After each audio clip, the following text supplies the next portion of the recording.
سلام علیکم هموطنان و همشهریان عزیز. امروز از گروه مهرپیوند برای تبریکات معلمه و مکتب اینترنت مخصوصی بچگان نه قوه بازیرشان سوست و ضریری شهر اسفره برای تبریکات دیرکتور این مؤسسه معلمه واحد و حامد خان آمده است. وارد مؤسسه میگردم تا معلمه را از نام شاگردان و از نام یار و دوستان تبریک و مبارکباد گفته باشیم. معلم عزیز سالهای زیاد برای تشکل معنویات کودکان حسی ارزنده خویش را گذاشته ایستادند و میگذارند. بگذار خداوند کریم از معلم راضی باشد. باز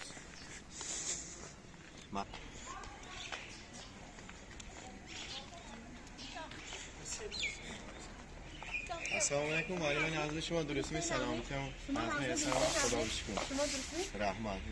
معلم سرور و سرکار انسان، معلم نامبردار عزیزان و دهری به حدود و عالم و ده، معلم جمع اخباری پریشان. معلم عزیز، مادر مهربان و غمخوار، امروز از نام فرزندان، از نام طالبان، از نام دختران، از نام شاگردان و از نام کل و پیش و پیوندان و یار و دوستان شما برای تبریکات شما آمدیم.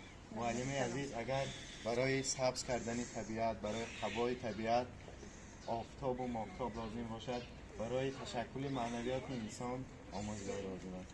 شما خیلی که همگان با همگان معلوم است شما سالهای زیاد برای تشکل معنویات انسان خاصتا برای تعلیم و تربیه مکتب اینترنت مخصوص قوه بازیرشان سوست و ضریر شهر اسفره سهم به نهایت بزرگ گذاشته. از این لحاظ از نام کل دوستان با مناسبت زادروزتان شما را تبریک و مبارکباد گفته اولا با شما تن صحت، خانه آباد و در زندگی باز موفقیت های بی‌نظیر آرزو مندیم. بگذار خداوند کریم و کلی آرزو و آرمان های نیکتان برساند.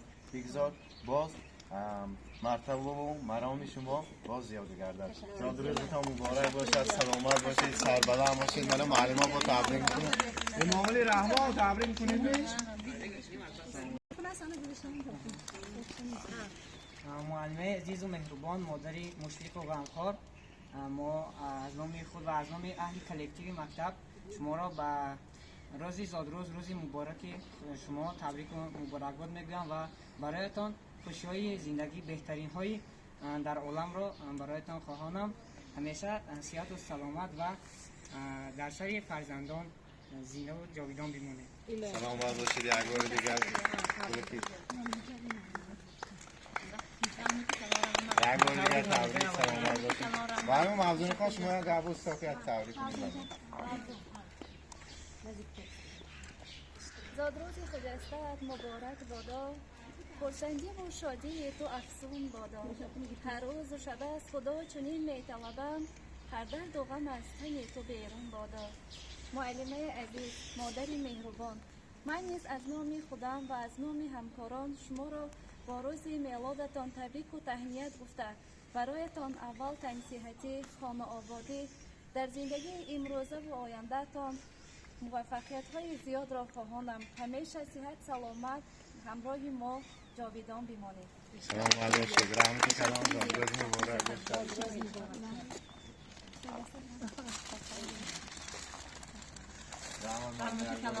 رحمت سلامت